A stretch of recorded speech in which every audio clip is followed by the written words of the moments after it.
जी हाँ दोस्तों, नमस्कार। स्वागत है आपके अपने चैनल अनमोल क्लासेस पर। उम्मीद करता हूँ कि आप सभी लोग स्वस्थ, मस्त व ज़बरदस्त होंगे।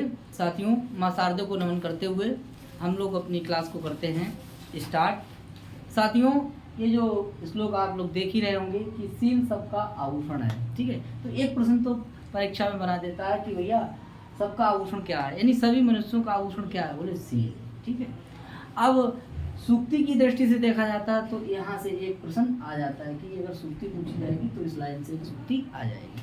तो ये नीच सतकम का श्लोक है, परिशिष्ट का है, और इनके लेखक जो हैं वो भर्तृहरि है, ठीक है। और बहुत पॉपुलर श्लोक है, बढ़िया श्लोक है। तो चलिए करते हैं श्लोक पर चर्चा। बोलिए। बोले वचो ही सत्यम परमं विभूषणं, वचो ही सत्यम परमं विभूषणं, लज्जांगनाया कृषता कटौ च, लज्जांगनाया कृषता कटौ च, द्विजस्य विदेव पुनः तथा क्षमा, शीलं हि सर्वस्य नरस्य भूषणं, शीलं हि सर्वस्य नरस्य भूषणं। देखिए, कह रहे हैं कि सत्य और बचो, ठीक है।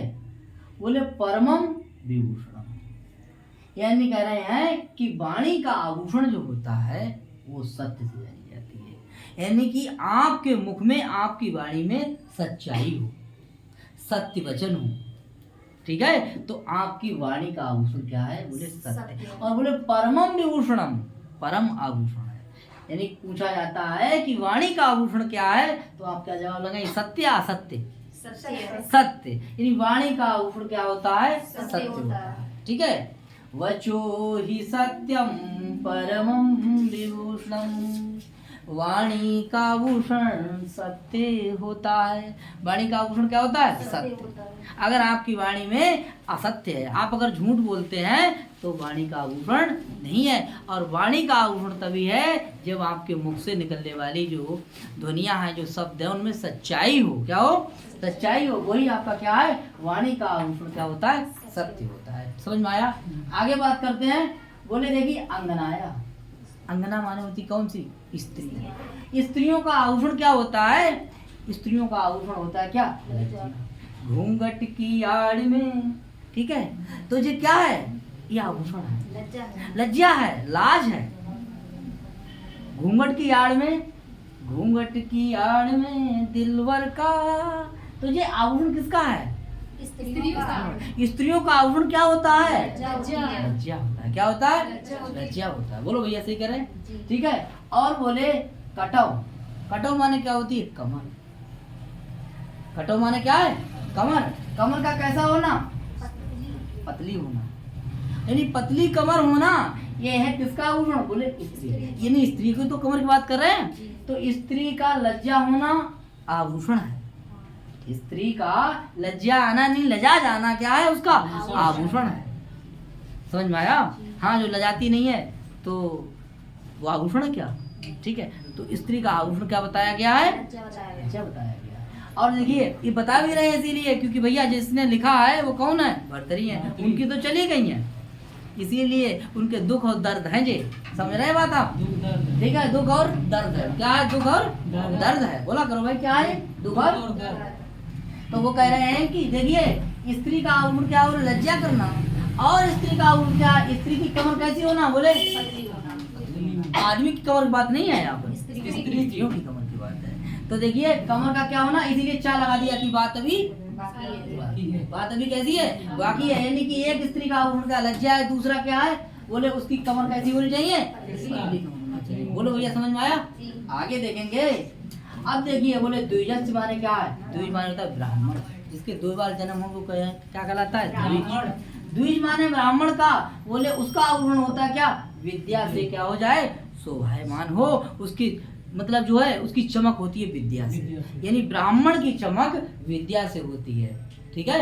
या तो पढ़े भले या मरे भले, ठीक है। ये बताइए आप, एक है कोई कहता है ना कि या तो पढ़े भले या तो पढ़ जाओ या फिर मर जाओ, क्योंकि पहचान आपकी विद्या से होगी, इसीलिए आप पढ़ाओ, आप शिक्षित बनो, विद्या का अर्जन करो ब्राह्मण के लिए।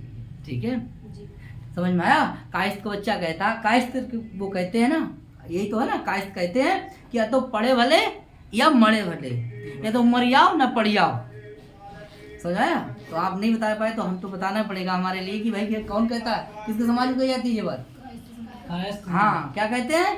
या तो पढ़े भले या मरे भले, या तो पढ़ जाओ। इसीलिए ब्राह्मण का आभूषण क्या हो जाता है?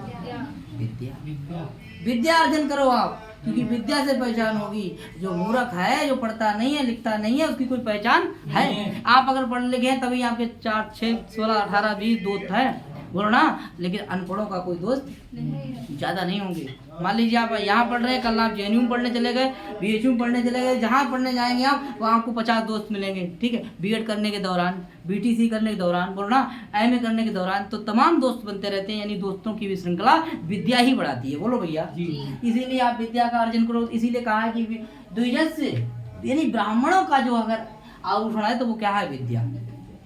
ठीक है, ब्राह्मण के घर में अगर आप जन्म ले लिया है और आप पढ़े लिखे नहीं है तो आपकी शोभायमान नहीं है, आपके चेहरे में चमक नहीं है। बोलो भैया, सही करें? आगे देखिए, और भी होना चाहिए ब्राह्मण के अंदर, क्षमा भी आनी चाहिए, क्षमा कर देना। ठीक है, ब्राह्मण की एक और क्वालिटी है, उसका आभूषण क्या है? बोले क्षमा, तथा ना क्षमा करना। पहला क्या है? विद्या को अर्जन करना, दूसरा क्या है? यानी कि ये आया आपका क्या हूँ? ब्राह्मण। और ब्राह्मण का आभूषण हो जाएगा विद्या, और क्या हो जाएगा? वाणी का आभूषण सत्य है, स्त्री का आभूषण लज्जा है, और कमर का आभूषण कृष्णा है, मतलब पतलापन है, और ब्राह्मण का आभूषण विद्या और क्षमा।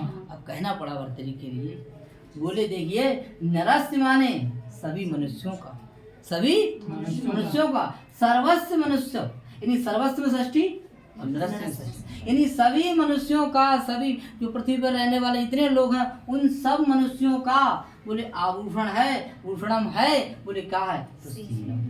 इसीलिए कि सील सबका आभूषण। कह रहे हैं कि सीलम ही सर्वस्य नरस्य भूषणम।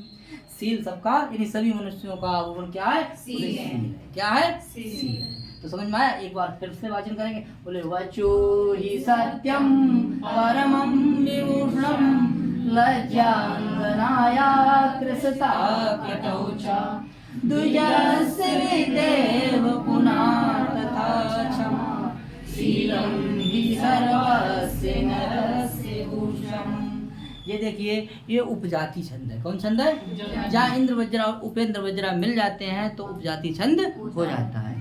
ठीक है, और ऐसी क्लास आप चाहते हैं तो बने रहिएगा अनमोल क्लासेस पर। बोलिए जय श्री राम। नमस्कार।